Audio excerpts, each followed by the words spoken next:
Mobile World Congress, the largest mobile conference in the West, is running February 27th through March 1st in Barcelona, Spain. That's next week.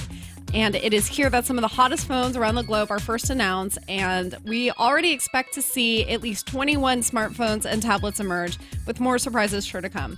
This week, we take a closer look at the Android and Windows devices that we think we'll see, and we also share some news stories of the day and answer your burning questions. So this is Dialed In, CNET Cell Phone Podcast. I'm Jessica Dalcourt, joined by Lynn Law in San Francisco. Hello. And by Brian Bennett in New York. Hey, guys. And Stephen Beecham is our technical producer. So welcome, Hello. everybody. Okay, so Mobile World Congress, as I mentioned, is coming up. We are going to be there on the ground, and I'll be there with Kent German. We've got some news folks as well. Lynn and Brian are going to be covering it from New York and San Francisco, so we've got all time zones covered. And some of the themes that will definitely be emerging are going to be quad-core and ice cream sandwich, for real this time. I swore we were going to hear a lot more ice cream sandwich phones for CES, and that just didn't happen. I know, that was just a major disappointment. Failed prediction. But we swear they're happening. So guys, you know, we don't have time to talk about all 21 leaked or rumored devices that we think are coming. But what are you most excited to see? Well, I mean, I'm definitely excited to see anything with quad-core in it. So I know we talked about some HTC devices that may be coming out. There's a couple tablets that may come out with quad-core. Definitely want to see that. I'm very curious, and I'm sure a lot of our listeners are very curious, exactly how fast quad-core will be over traditional or, I guess, boring, ordinary dual-core phones that are out now. So, yeah, that's true. I mean, a lot of it does come down to the processor and to how tasks are managed, and it's not exactly clear if quad-core automatically means double. That's what it means in theory, but is that what it's really going to come out to be? And to see quad-core perform versus some single-core processors, for example, with Windows phones. that's true. And also, I mean, there's the LG Optimus Vu, or View. I think it's I don't know how you... Vu. I know. I want to say Vu because it just sounds like French or something. I don't know.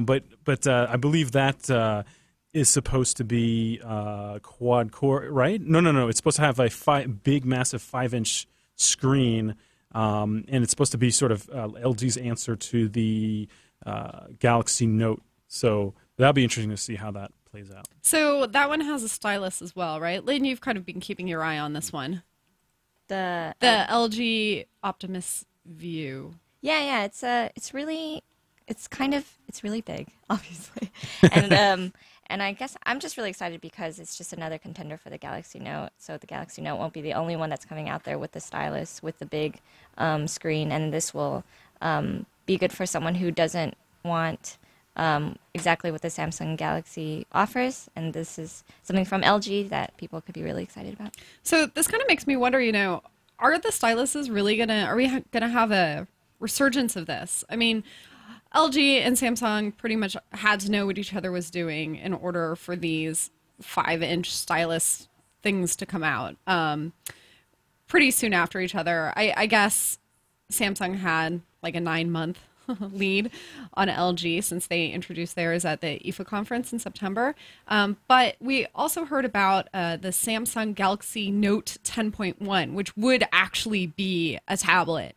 And so it seems like the phone makers are trying to kind of create this category, maybe not around a certain size, but around a stylus that lets you do more with it, and trying to get the developers on board to come up with interesting ways to interact with your phone.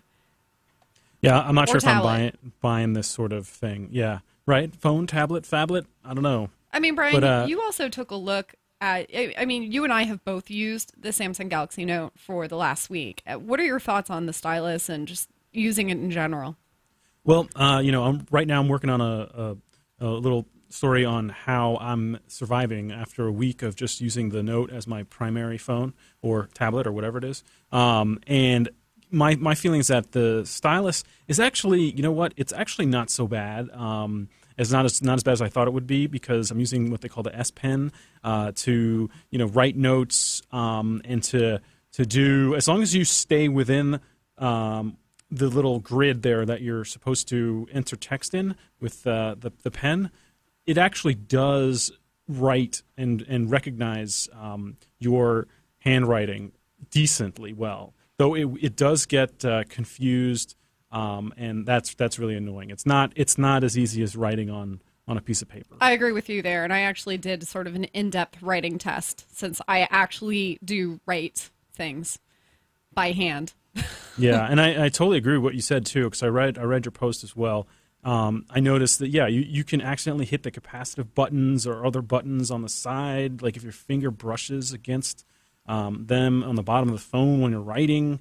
You have to be careful. It's almost like you have to really kind of learn how to write all over again in a way, which kind of defeats the purpose. But it is cool to say go into Evernote or one of these sort of note-taking apps and be able to jot down quick little reminders for yourself in your using the pen type of device. And to me that actually really feels good. It feels like I'm actually writing down in my notepad. But it still has some way to go. Especially since you have to use a Samsung keyboard to actually put in the pen input. You can't just go from the Android keyboard or swipe or something. Right, you know what I mean? exactly. Yeah. So it's sort of not quite as where I'd like it to be, but like it or not, we're definitely going to see the same thing in the LG Optimus Vu, and we're definitely expecting to see that at Mobile World Congress. LG has another phone that leaked as well. Lynn, why don't you take us through that one real fast? Yeah, it's called the LG X3, and basically screenshots of it got leaked, and it says that it will be running a Tegra 3 chip, which is also a quad-core processor. Yeah, and it will be the only, for what we know, it'll be the only other phone besides the HTC One X that will have a quad-core processor. Right. And so this HTC phone that we're talking about, Brian gave us a lowdown on that. Could be called the One X, right? But used to be known as... It's been called a million other names. The Edge or the Endeavor. Exactly, It's the phone of a million aliases. Yeah, either the Endeavor or the... Supreme. The Edge, the Supreme. Wow, I didn't even hear that one before. That just makes me think of tacos. I think that was its name for like 5 minutes, and then it got changed. Well, I don't know. As long as it has, dual core, that's pretty much the primary. Quad core. Sorry. See, we're just so conditioned already. I know dual core really... was it a year ago. Dual core phones were the end all and be all. Now it is quad core. I can't even, say that fast enough. But yeah, so it's supposed to have quad core power, and actually, the whole thing is that this device. They teased it at a Mobile World Congress teaser invite that they sent out, saying that it's going to, revolutionize the way everybody computes and everything like that. And that press event, I believe, is going to happen on the 26th at 9 p.m. I think that's local time, correct? That sounds about right. I think so. My time zones are all befuddled. I have it in my calendar, and I enter it in the Spanish time zone, but it shows up on my calendar in Pacific time, so I don't know when anything is. Yeah, I mean, all it says, it kind of has this cryptic postcard with a bunch of pictures and, sort of pleasing. Like, there's even a picture of a cat in one corner and clearly. a raspberry. And flowers. Flowers. There's the recurring flower theme along the borders. Yeah, index finger pointing, a beach. I mean, hey, that sounds really revolutionary. Yeah, insert revolutionary product here, So that phone, we expect a 4.7-inch screen, NVIDIA Tegra 3 quad-core processor. What else do we have there? Let's see. Basically, big camera. It may not be the only one. It's going to have a buddy or two.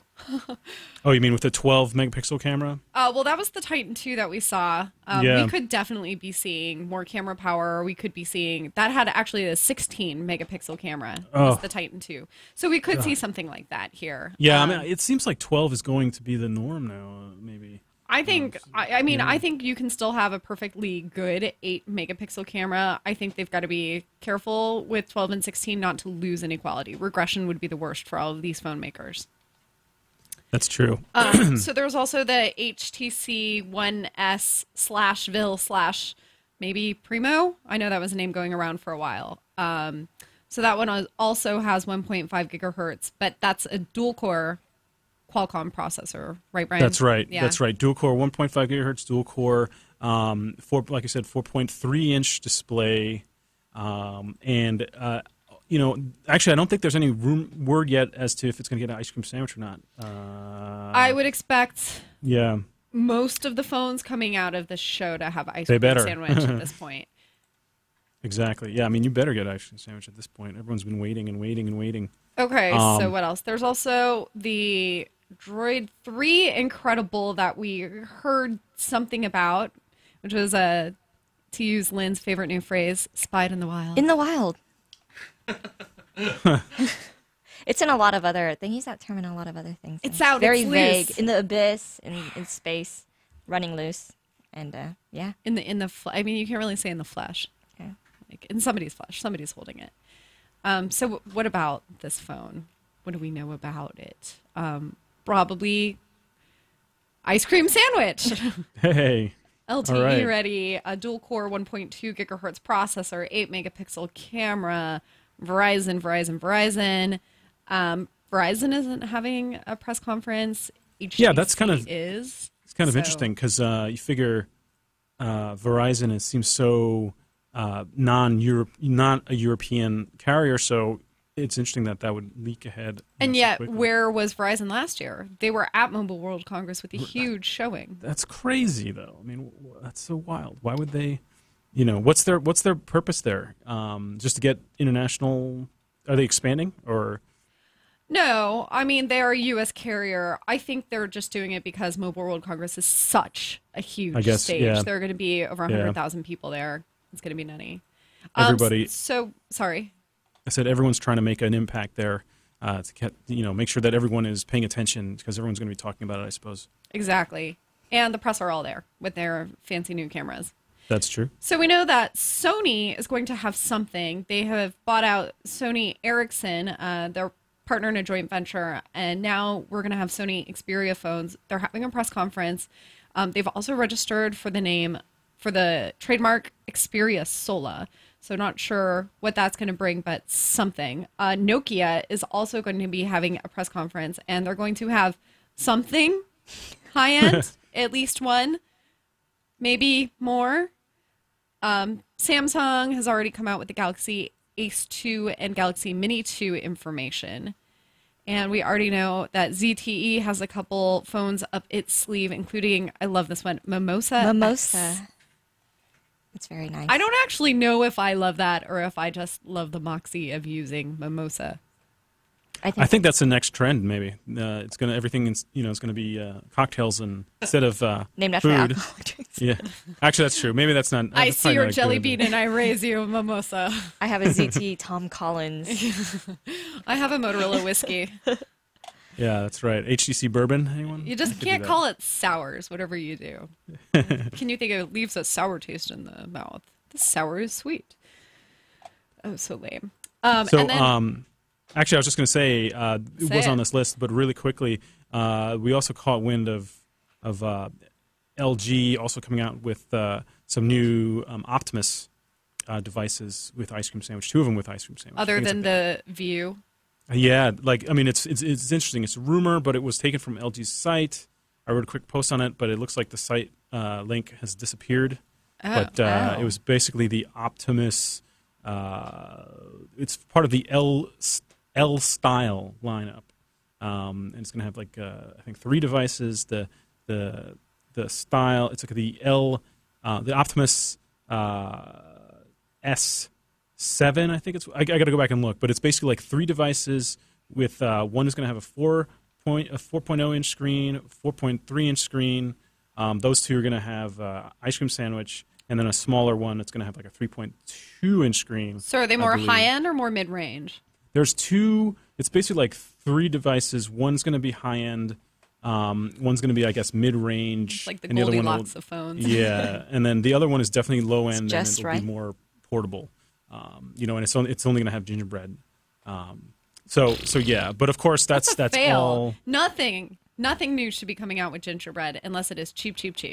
Which it sounds pretty cheap. So let's see if LG has those 3 Optimi and the View, and the X3, LG could be a big winner, which makes sense because CES was a really slow show for them.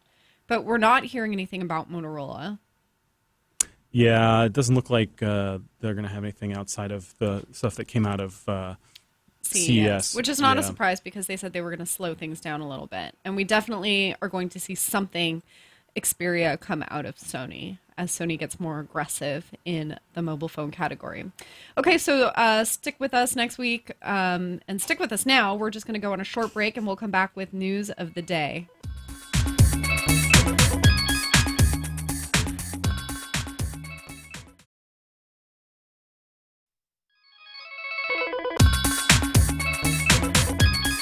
We are back. You are listening to Dialed In, and we've got some quick hits news from the day and later last week.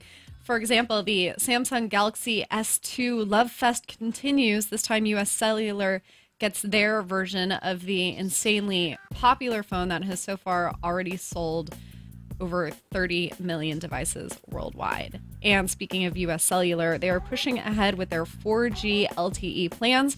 Right now, they only have a 3G network, and that will change sometime in the near future. In other news, HTC will grant more US phones with ice cream sandwich because gingerbread is so old.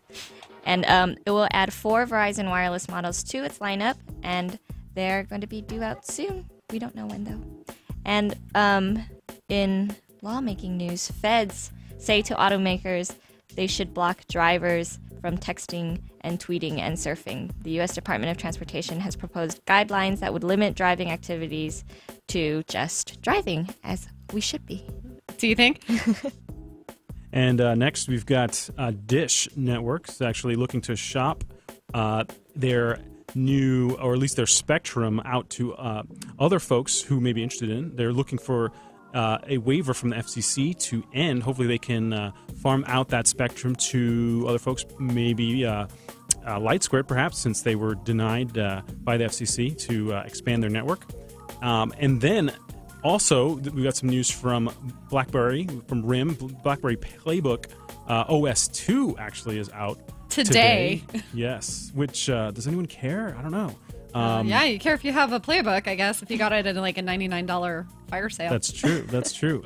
Apparently, it only brings the OS up to the level it should have been when it first launched, and that basically adds email and contacts and calendar access. Which already built in. Insane. What a concept, Rim. It's awesome.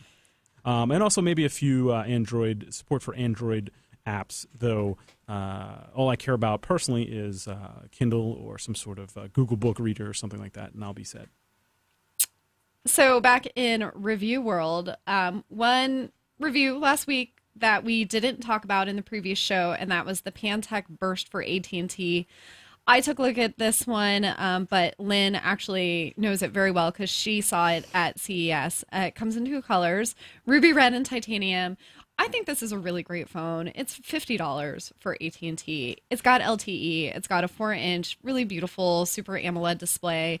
It's got Pantech's interface on top of that, which I found pretty easy to use, very friendly. You know, it's similar to the other ones with the unlock screen and things like that. So you can do, there aren't a lot of surprises with this phone. I just think it's overall really nice, and it's got sort of a stylish design. Yeah, it has a really nice build to it, and I love the backing of the wood with the grain finish. And it's plastic, but it has this veneer. Yeah.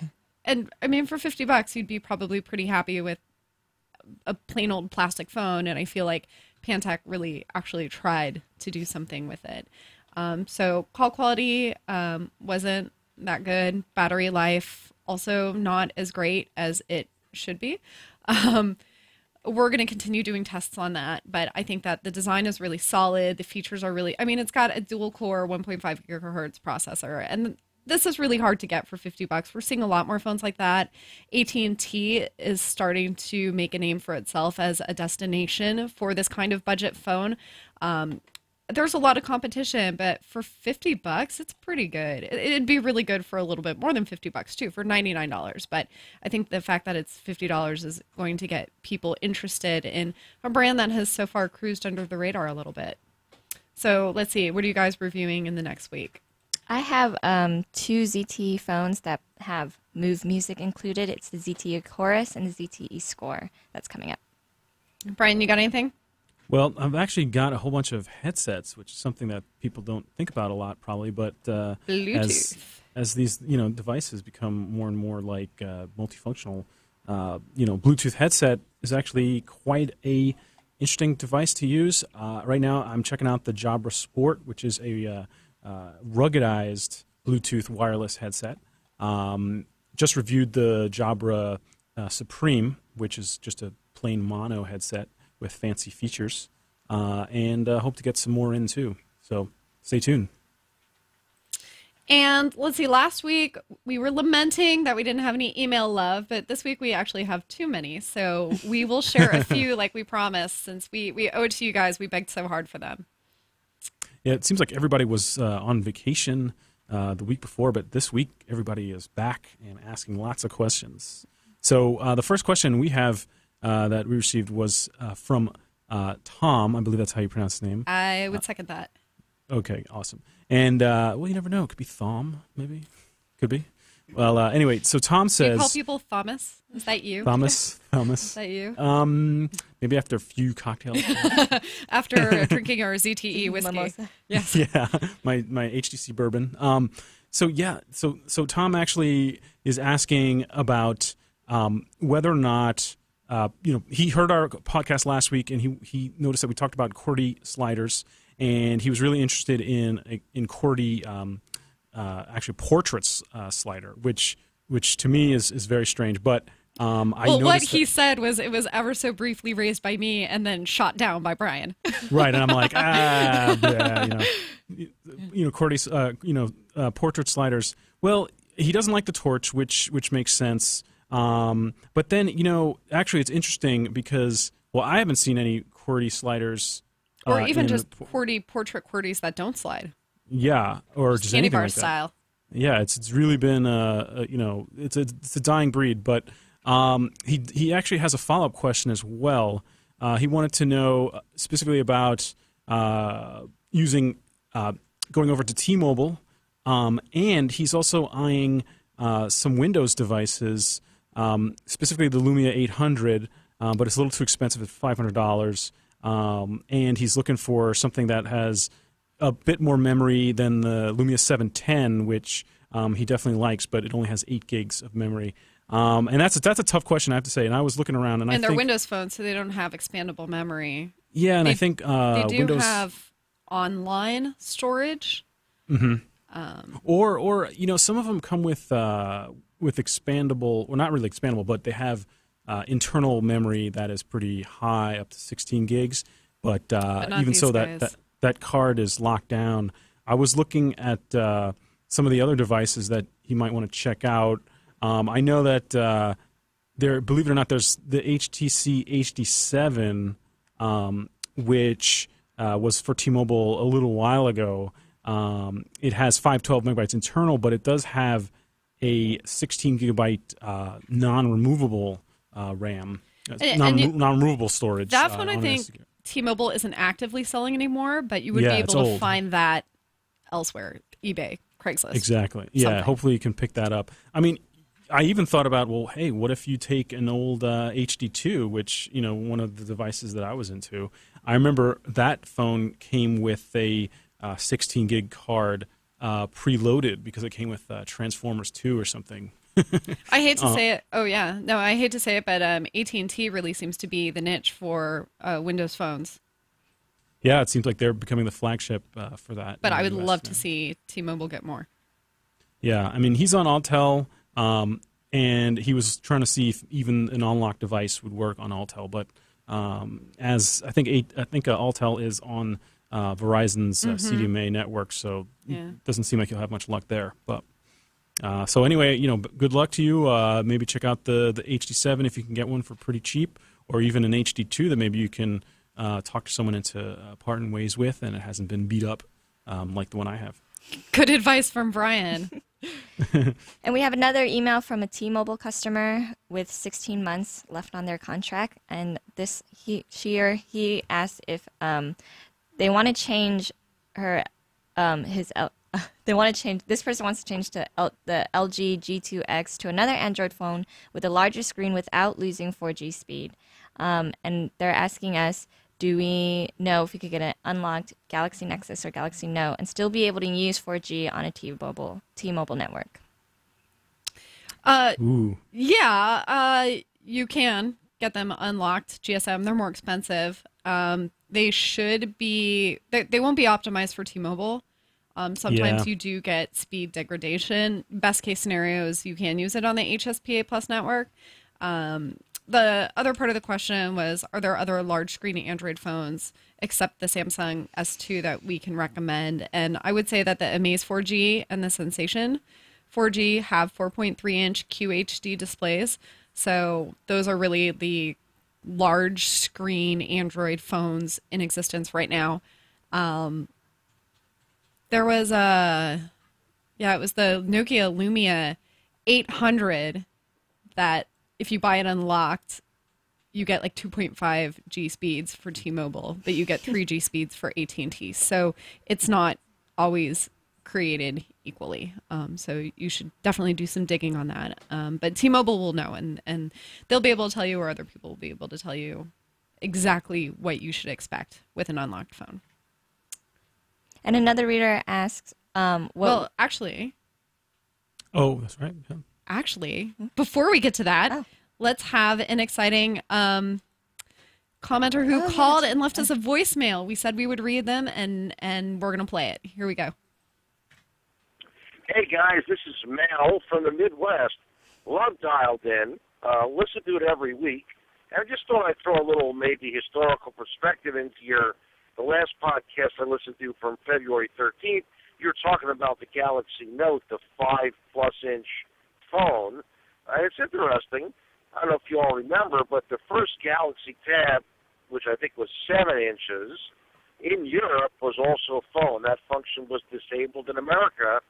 So it's just sort of interesting. It's just really the same stuff with multiple different sizes. So, the Note's an awesome device, and there'll be a group of people that will love it and a lot of people that won't bother with it.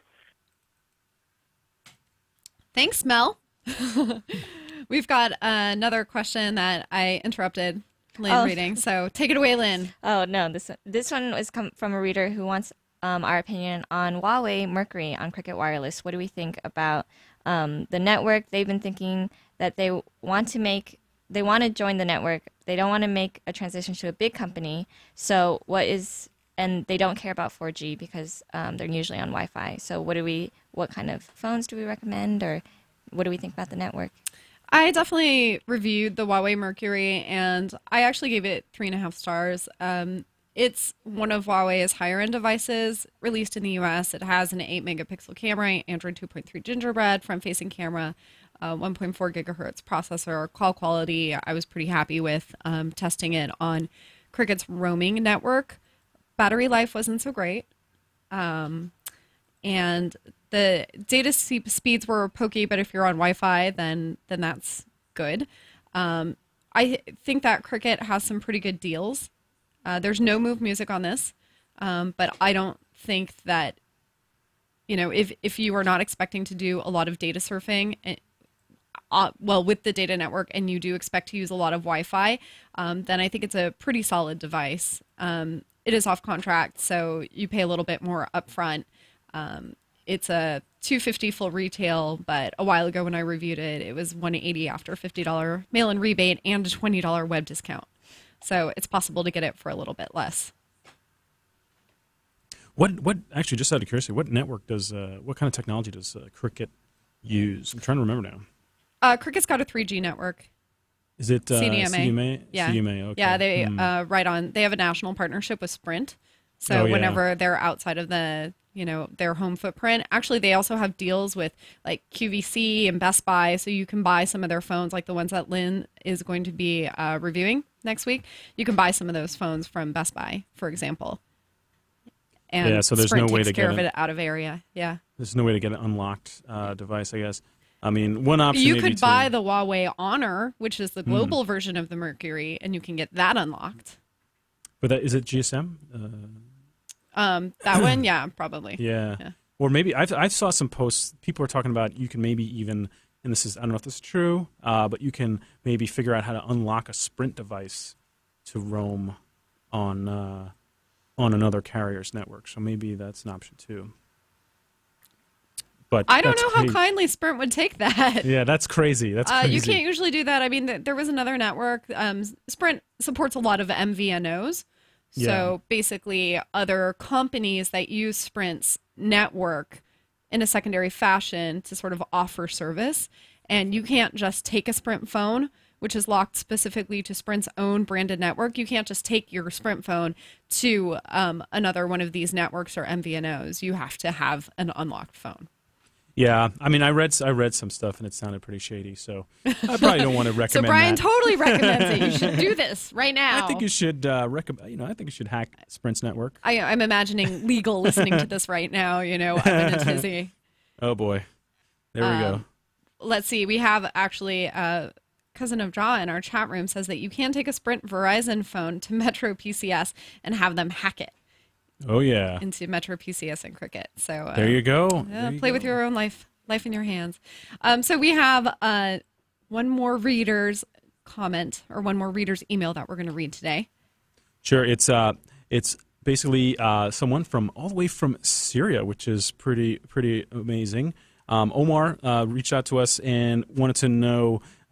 Basically, he's really interested in the Galaxy Note, but it's really expensive. It's about $700 US, I'm assuming. So he wanted to let us know about that he's really into that device. And also he's eyeing the Sony Ericsson Xperia Pro as well. So, has a great, he says it has a great QWERTY keyboard, and it's close or on par to the Droid 3 or Droid 4. So I don't know if you guys have used anything like that, or if you love it, let us know, and we'll put your feedback on air.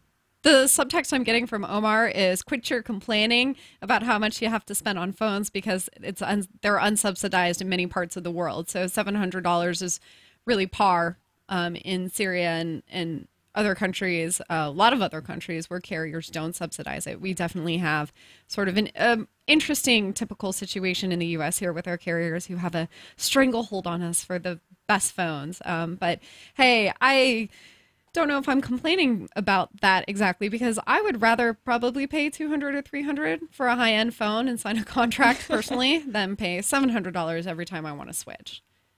Yeah, that's a lot. That is a lot of money. Yeah. Though I think the only phone I would pay that much money for would be something that I know would always get updated with the latest software. Oh, really? Do you have a phone in mind? Are you hinting at something?